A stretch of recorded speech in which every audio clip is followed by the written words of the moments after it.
Hello and welcome to our weekly share on the Parsha. This week's Parsha is the first one, so we're up to Bereshis. We're starting with Bereshis, I should say. And we start, if you remember, from the last share of our last series, which was on the Torah of Kelm. I asked you, what would you like? I had various ideas for our weekly share for this session, this year session. Should we carry on with Kelm? Should we do something on the Cedar? And should we go back to the Alshich and parts of the Alshich which I've never um, taught on this platform before? And so the results are in, and people want to go back to the Alshich. So this is now our third year of learning the Alshich together. It's also the beginning of a shira at a very dark time in the history of the Jewish people, literally the history of the Jewish people.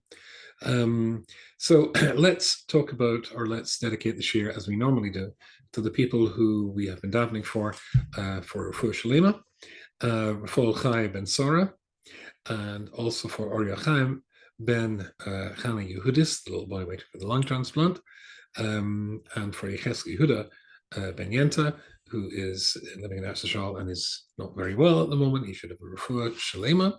But also, let's take the Seder and open it at the prayer that we say when we finish learning from the Sefer Torah during the week for people who are in trouble. Achenu kol beis Yisrael, our brothers, the whole, and sisters, the whole of the house of Israel. After the appalling Islamo-Nazi attack on Jewish people. As one of the English newspapers said, a small Holocaust, and indeed it was. Then I think it's appropriate to dedicate the shir to those people who are, in the first place, held captive by these animals, and also for the brave Jewish boys and girls, young men and young women, who are putting their lives on the line to protect all the Jews of the state of Israel, of the land of Israel, effectively all the Jews all over the world, and for the captives. So, Achena Kol Beis Israel, and the Sin Mitzvah B'Shivya, our brothers, the whole house of the Jewish people, whether they're in pain, in sorrow, b'shivya, or in captivity, whether they're at sea, whether in the land, the Rabban Hashem should have rachmanis and pity on them and on us. Take them from tzara, from pain, l'revocha, to happier times. From dark to light, from enslavement to freedom. Hashtaba Aglov, very speedily, Bezman Kariv, very soon, Benomer Amen, and let us say Amen. That is that. We are also, I posted a share earlier on the subject of the Gaza war, so you might want to have a look at that as well. But let's move on to learning Torah. And as we said, we've dedicated that the schus of our learning Torah together should have play a small part in the liberation of the captives from the evil people of the Palestinian nation. So let's move to Bereshis. Now, before we go into, there was so much to choose from Bereshis, and at the same time, there's nothing to choose from Bereshis, because the famous Rashi starts off by talking about Bereshis, and the Ramban asks, when Rashi says, why is it that the Torah starts with Bereshis? It should only have started from where the mitzvahs start, when we can harvest mitzvahs, which is in the book of Exodus. Why do we go to Bereshis? And Rashi says, because of the nations of the world call us thieves for taking the land of Israel from the inhabitants of the land of Israel, then we're supposed to turn around and say, look at Bereshis. HaShem created it and he gave it to us. Of course, the name Palestine was given to it after the destruction of the temple, by one of our most evil and vicious enemies of the Jewish people. Hadrian, the Emperor Hadrian.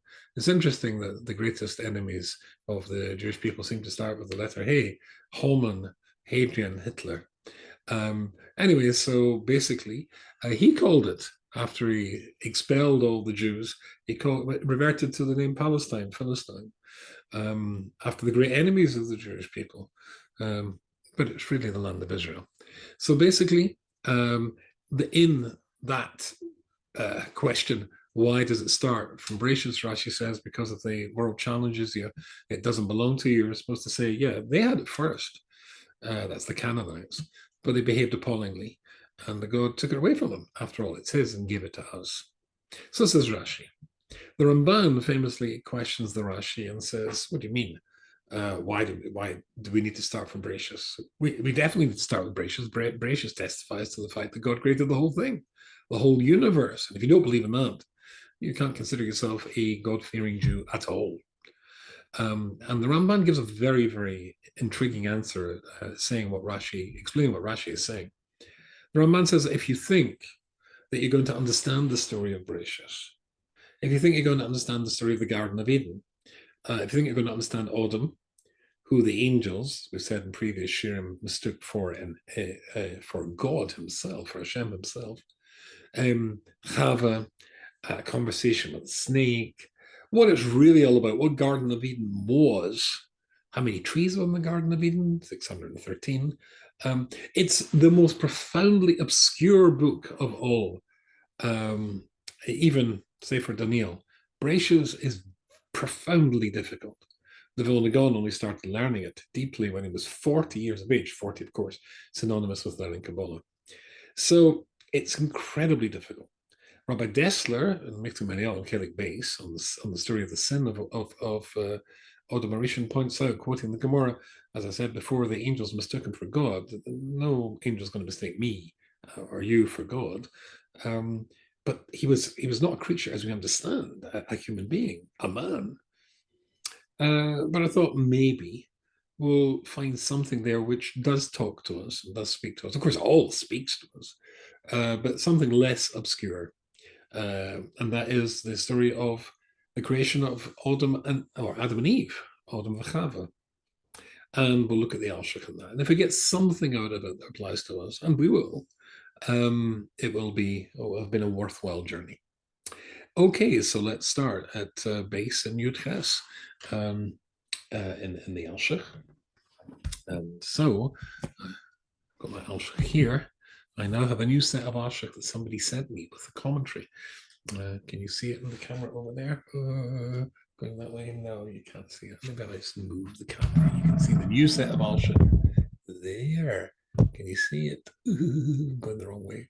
There. There's a whole new set of Alshich that somebody gave me. Wow, that's just in the Chumash. So instead of 5, I think it's 8 volumes.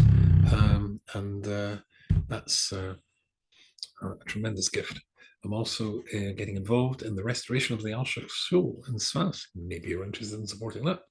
Anyway, let's go back to our investigation of the story of Odom and Chava. So I'm going to do most of the reading of the Alshich to let him speak for himself. And this, if you're interested in the Pasuk, is in Pasuk base and Yud Ches. V'yamar HaShem Elokim lo toiv v'yosa Odom levadai. It's not good for man to be alone, his state of being alone. I'll make for my helper against him. What's not good about man's being alone? Well, that's something that's very important. Rashi says there, and maybe I'll read the Rashi to you. Rashi says there, I've got the big Nikras Gedolos Chumash with me now. And Rashi says that what's not good? That he shouldn't say, it shouldn't be said, that there are 2 powers in the universe. There is one, HaKadosh Baruch Hu Yochid Be'elyonim. God is alone. There is no wife, no partner in the creation. Shema Yisrael Hashem Elokeinu Hashem Echad. And he controls the universe. Ve'ein lo zuk, and he's got no partner. V'zeh b'tachtayim ve'ein lo zuk. And Adam lives down here, and he has no partner. They would see an equivalence between God and Adam Arishan. It's not good. That's not good for man to be alone. Now, of course, but God did make him alone. Or did he? That's what we're going to go into. But let me read to you what the Alshich says here. And this takes us into deep waters. Well, of course it is, because it's Bereshis.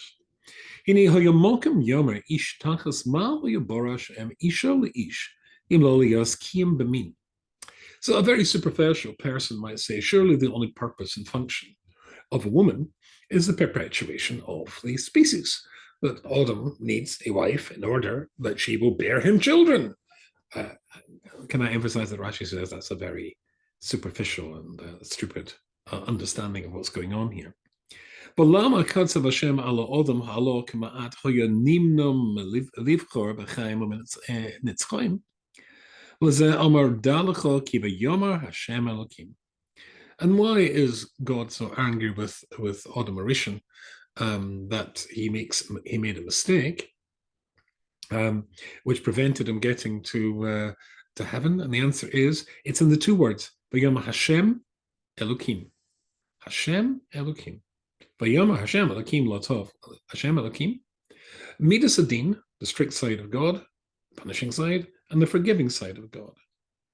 Because those two ideas, those two dynamics of God, suggest that the person could be punished, Elokim, for doing things wrong, i.e., he has freedom of choice. There's a hint in Hashem Elokim that Hashem Elokim, who created a world in which there was freedom of choice. Human beings with freedom of choice. And therefore, let me read a little bit more, therefore he says, because he created a human being with freedom of choice, and whether he was going to remain pure forever, or whether he was going to sin and die. Remember, Adam Rishon was meant to be immortal. It was only because he sinned that caused him to be mortal and would die, but originally he wasn't meant to die. Either way, whether he's going to be immortal and live forever because he gets it right, or whether he's going to get it wrong and die, it's not good for him to be alone. If it's a given that there is going to be choice, and choice means good or evil, a familiarity with good or evil, then by definition, if that's the case, but it's called asher also v'hu. And remember, don't be fooled by the fact that the Torah says before this, God saw everything he made and it was good. So hold on. If it was good, everything he made was good, where was the room for Adam Arishan to make a mistake? It says everything he made was good at that point, but not necessarily it would carry on being good. Again, a hint at freedom of choice. Because the people that he made, or the creations that he made, the human beings that he made, would have freedom of choice and might make it bad because they've got freedom of choice. Lord Tayv, but not that it's guaranteed to carry on being good. And since that the whole purpose of creation was for human beings, then that means to say that if he's no good, then he will create the world and make it full of tumah, of negativity as well. And in fact, at the beginning of Mesil Shisharim, it famously says that Hashem takes Adam in a tour of the world that he created for him and says to him, be careful, interesting language, be careful not to spoil yourself, and as a consequence, spoil my world with you. If you become negative, you will destroy the world as well. So therefore, therefore I'll make him an ezer, a helper, and the helper will be somebody who will face him. Sorry,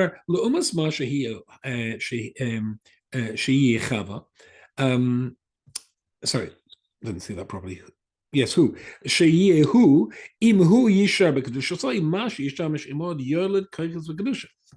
It's not good for him to be alone, because if he gets it right in the world, then by definition, how is he going to pass that on to the next generation if there's no next generation?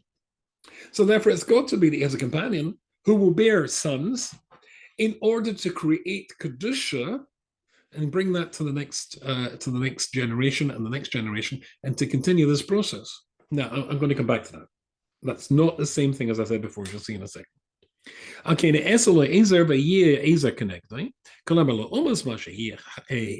who? then this other person will be able to perpetuate the Kedusha if he makes the right choices. The Yazavi is Barbahem, and he will be obviously praised and successful as a human being if that's the road he takes. The Imis Akir Abavos, and if, on the other hand, he goes wrong, he goes off the tracks, Tilo Ezelios Kaim Bamin, then she will at least have been able to provide him with generations that they will be able to to keep the mean going. Shehu Ezer loy kenoida ki hames belazera hu horas kamosha omer chazal. But she'll be able to give him children, and that will allow him to put his mistake right again. Here is a hint to reincarnation. Let me read to you what I wrote as a little note in preparation for a share earlier today. What the Alshich is saying is, Adam was good, but as we said, could only remain so if he has a wife, if he has a woman. If he fails, at least she could provide him with children, and that would allow him to correct the mistake that he made at some future time. Reincarnation. Adam and Chava's mistake will be corrected at some future time by two other rather well-known men and women, Avram and Sarah, that together they're able to either perfect the world, she'll help him perfect the world, he'll only perfect the world through her, and if she is not able to stop his mistake, then, as she wasn't, then by definition, remember, he gave her the wrong instructions, which led her or made her vulnerable to the mistake that she made, then at least there'll be children born that allows their souls to be reincarnated in a future generation. I told you this was deep, in order to be able to come back. Interesting. Let me read a little bit more to you.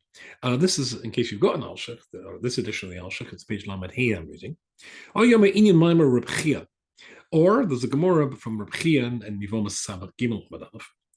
Ki al ha'isha omar daina shemegadas benenum and silim oisan aminachet. It'll be great. You'll bring me children and you'll stop me making mistakes. But Eshaki hein shte elam omar elokim, and it's the same idea. Omar elokim lo toiv ve'os adam levadei. Surely needs someone a she'll save him from doing things wrong. Ali de hear her, through having hear her. Now, a simple translation, hear her is usually when somebody thinks about something negative, as a negative thought, and it's usually a sexual one. But that's not what it means here. What does it mean? It's what we read before in Rashi. What's the hear her he'll have, which will destroy him and make him go in a negative direction? As Rashi says, I'm the God down here. HaShem, yeah, he's the God. He's up there in whatever galaxy, Alpha Centauri, doing big stuff. But he made me the God down here. That's the hear her. That's the negative thought that she'll stop him having. She'll stop him having. Now, I'm just totally out of joint, but I'm going to read to you a beautiful Reb Shamshon of Full Hirsch. And the Alshich says this in too complicated a way for us to get into a short shear. But this is in Posuk of base. When Chava is being created, it says Vayivan Hashem Elokim and Hashem Elokim, hinting at freedom of choice. Es Atzelo, so he takes the rib from Adam. It was more than a rib, but we don't have time for that bit. Asher Lokach Mina Adam Leisha, and he takes this Min HaAdam Leisha to be a woman, Vayiveho El HaAdam, and then he brings her to Adam. Listen to what Rosh Hashanah Hirsch says. Incredibly interesting here. It says that he takes, let me find this. I think I have to go from top. Vayiven, and Hashem built. Gam b'makom ezacher means bono. B'muvan sho yitzira. In some places, the word bono means to create. K'mekan bo tevis tavnis. Ken etzel isha shelo kamoy etzel Adam. She was built differently from Adam. Adam was built from the earth. She was built from Adam. HaKadosh Baruch Hu lechel tzad echad shelo Adam v'tzar oisa leisha. Hashem took one part, the female part from Adam Arishon, and created an independent creature. We're going to be talking about more of that in the Alshich in a second. Adam can be yochel nechalek l'shnaim. The Adam, this creature, Adam, was split into two. And one was built into Isha.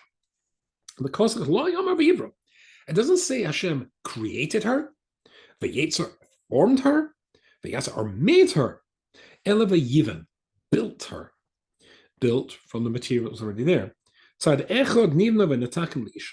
One side was created to be a woman, that before was only one creature, Adam, both male and female.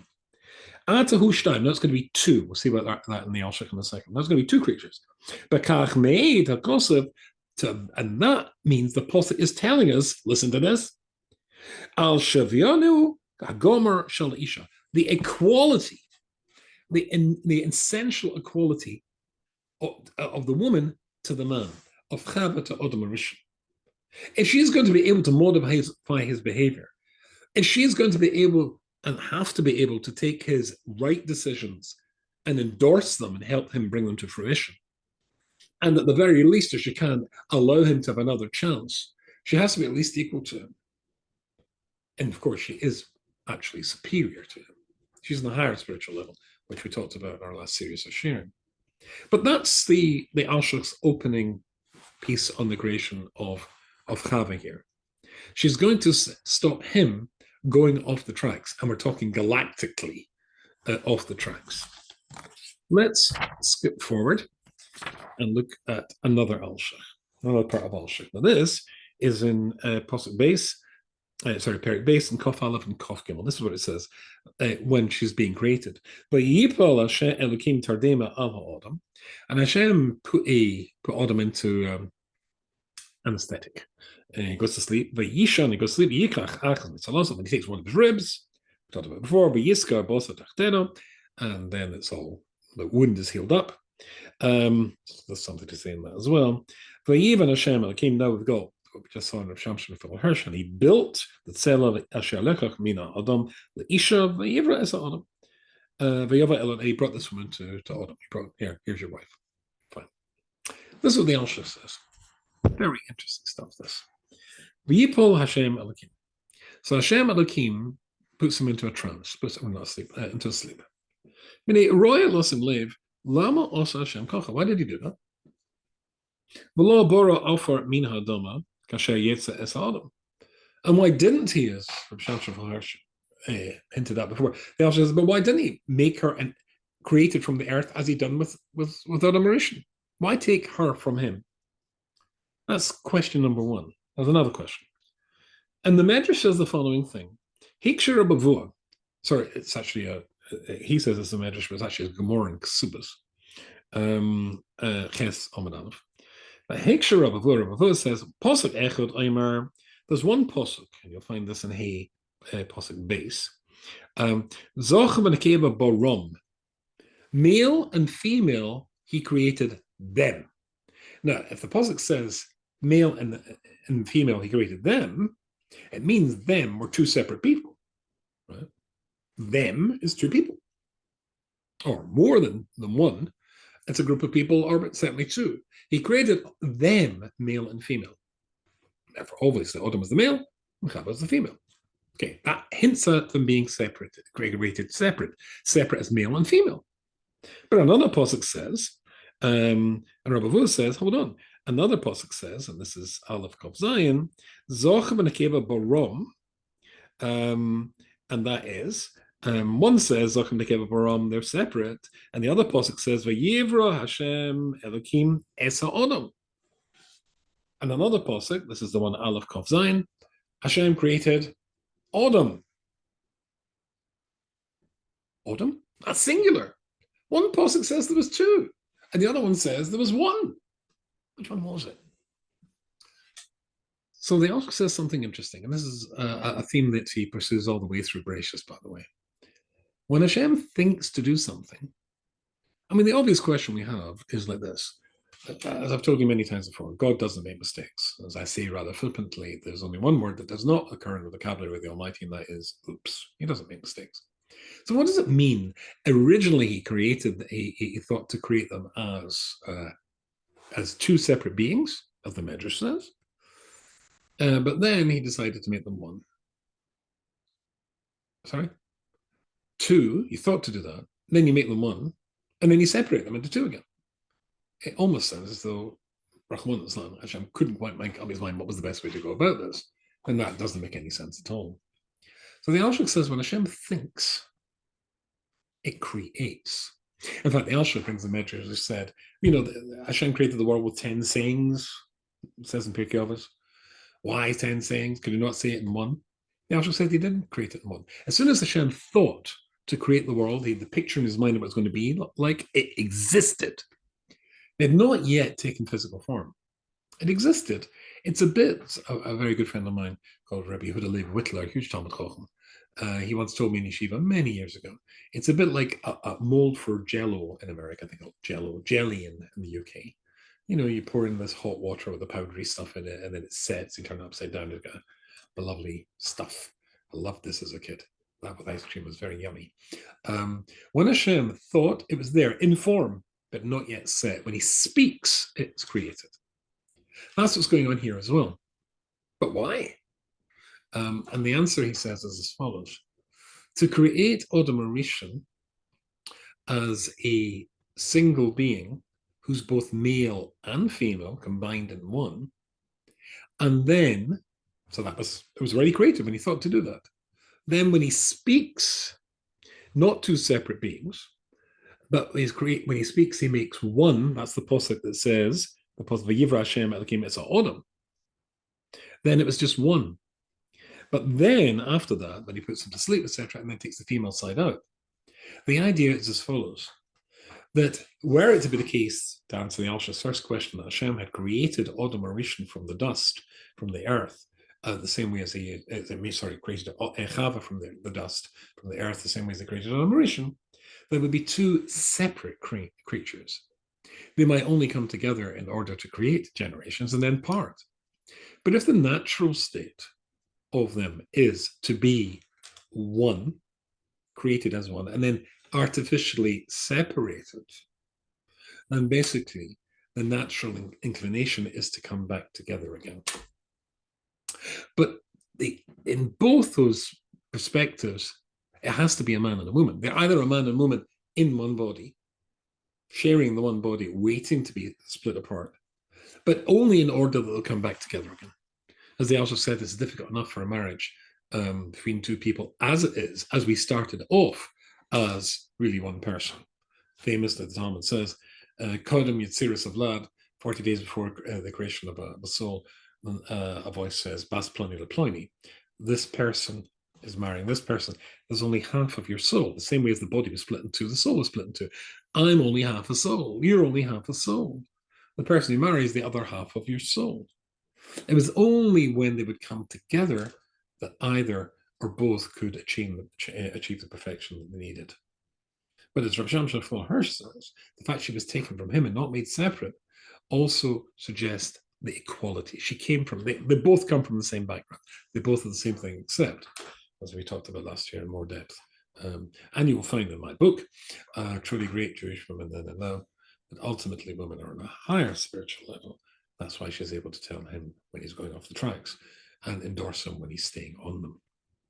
All right, something to think about. This little shir should have a schus, as we said, for not just the people who are being held hostage, but also for the whole of Klal Yisrael in these difficult times.